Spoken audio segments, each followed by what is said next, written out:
cette émission de Focus des métiers. Aujourd'hui, je reçois Caroline. Bonjour Caroline. Bonjour Marie. Qui va nous parler de son évolution des métiers des ressources humaines au métier de l'informatique. Caroline, quel type de bac avez-vous passé? J'ai eu un bac ES, voilà, avec pour ambition de faire une carrière dans la finance. Donc je me suis inscrite à la fac en DUG Sciences Éco.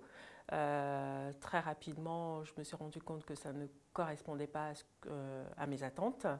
Je suis allée voir un conseiller d'orientation pour qu'il m'aide à me réorienter. Ce fut un entretien assez effarant parce qu'il n'en connaissait pas plus que moi en ce qui concerne les métiers et le marché du travail, ce qui m'a permis de me rendre compte de la problématique qu'avaient les jeunes à s'insérer, à trouver une voie dans le milieu professionnel. Donc du coup, j'ai fait mes recherches et je me suis réorientée vers les métiers des ressources humaines, notamment de la formation professionnelle, parce que ce qui m'intéressait, c'est de savoir quand on est sorti du système éducatif sans diplôme, sans un métier, comment on peut faire, comment on peut évoluer tout au long de sa carrière. D'accord. Et avez-vous trouvé sur le marché du travail un poste correspondant à vos compétences? Oui, un poste correspondant à mon domaine de formation initiale, mais qui correspondait aussi aux problématiques que je me posais au niveau de l'insertion professionnelle des jeunes.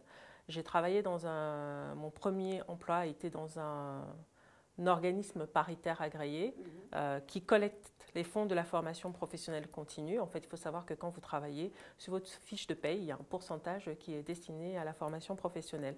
Donc mon premier emploi, c'était dans cet organisme-là.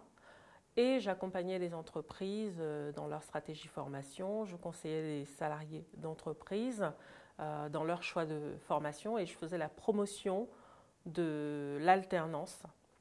Donc voilà.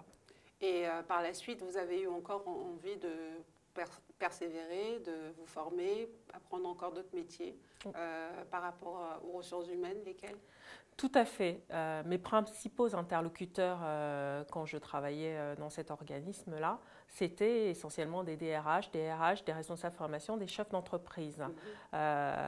J'ai eu envie de passer de l'autre côté, de connaître leur métier, de me spécialiser là-dedans, d'accompagner des salariés d'entreprise à évoluer dans leur carrière professionnelle, d'accompagner les entreprises à trouver les compétences dont elles ont besoin et à faire évoluer leurs collaborateurs. Donc du coup, j'ai fait une formation en ressources humaines et j'ai commencé à travailler dans des entreprises comme chargée de formation. D'accord. Avez-vous sollicité des centres de formation, des organismes de centres de formation tels que Pôle emploi ou l'AFPA ou le PCF, le compte formation?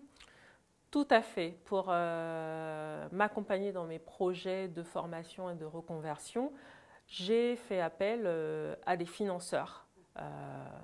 Les principaux financeurs, c'est les OPCO aujourd'hui. À l'époque, ça s'appelait des OPCA.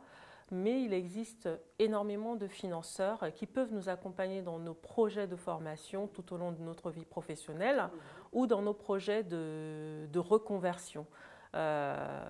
On peut faire appel aux missions locales. D'accord, pour les jeunes, moins de 25 ans, moins de 30 ans ou moins de 25 ans?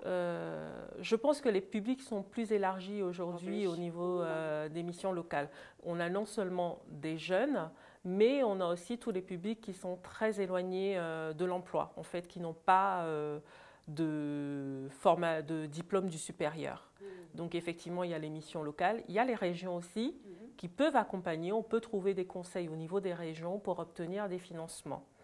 Donc voilà, mais aujourd'hui, il y a France Compétences dont c'est la spécialité en fait, d'accompagner tout Français à se trouver une voie professionnelle, à se trouver une formation, un financement. Donc il ne faut vraiment pas hésiter à solliciter ce type d'organisme.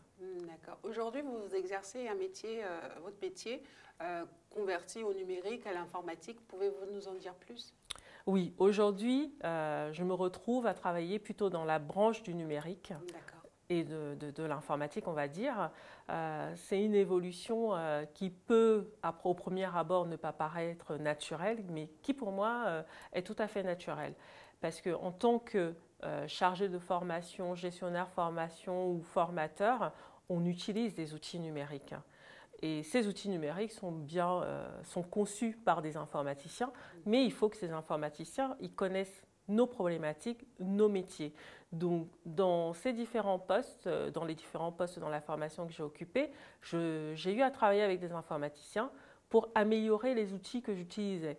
Et c'est comme ça que j'ai découvert mon appétence pour l'informatique, pour le numérique. Et aujourd'hui, je travaille dans le secteur du numérique. D'accord. Que conseillez-vous à des jeunes ou à des étudiants ou à des lycéens qui voudraient justement suivre votre voie? Ma voie, peut-être pas directement ma voie, parce que je pense que chaque individu doit trouver sa propre voie. Tout ce que je peux dire, c'est qu'il faut oser, il ne faut pas avoir peur, il faut tester des choses qui nous intéressent. Mais effectivement, le numérique a l'avantage d'être un secteur qui recrute et qui est ouvert à tout le monde. On n'a pas besoin, voilà, on n'a pas besoin d'avoir un diplôme, on n'a pas besoin d'avoir un bac+5. On peut trouver des formations dans le numérique pour tout type de profil. Et il ne faut pas hésiter. Et comme je disais tout à l'heure, il faut solliciter les organismes qui peuvent vous conseiller, vous accompagner. Aujourd'hui, rapport qualité de vie, argent, salaire, contente ou pas contente? Très contente. Donc, diriez-vous que vous êtes épanouie à votre poste? Complètement. Je fais vraiment un métier qui me plaît et j'ai vraiment la sensation d'être utile. Voilà. Et surtout, vous envisagez aussi de l'exploiter à l'international, n'est-ce pas? Dans un autre pays? Bien sûr, je pense qu'aujourd'hui, le numérique nous offre tellement de possibilités et c'est vrai qu'à terme, j'aimerais devenir un travailleur nomade. C'est vrai que je voulais faire le tour du monde en travaillant. Et aujourd'hui, dans les métiers du numérique, on a ces possibilités-là de travailler avec tous les continents ou de travailler de n'importe quelle partie du globe. À partir du moment où on a une bonne connexion, bien sûr. Internet, de la 5G. Aussi, mais déjà une très bonne connexion. Internet. Voilà. Je vous laisse le mot de la fin, Caroline. Le mot de la fin, je dirais, soyons curieux, soyez curieux. On peut changer de métier, on peut changer de voie à tout âge. Il ne faut vraiment pas hésiter. Et surtout, on a les possibilités en France. Il y a les organismes pour nous aider, pour nous accompagner. Exactement. Donc, ne pas pas hésiter à solliciter les organismes. Et ne pas se mettre de frein, quel que soit le niveau intellectuel. C'est ça. Quel que soit le niveau de formation initiale, ne pas avoir peur. Il faut y aller. D'accord.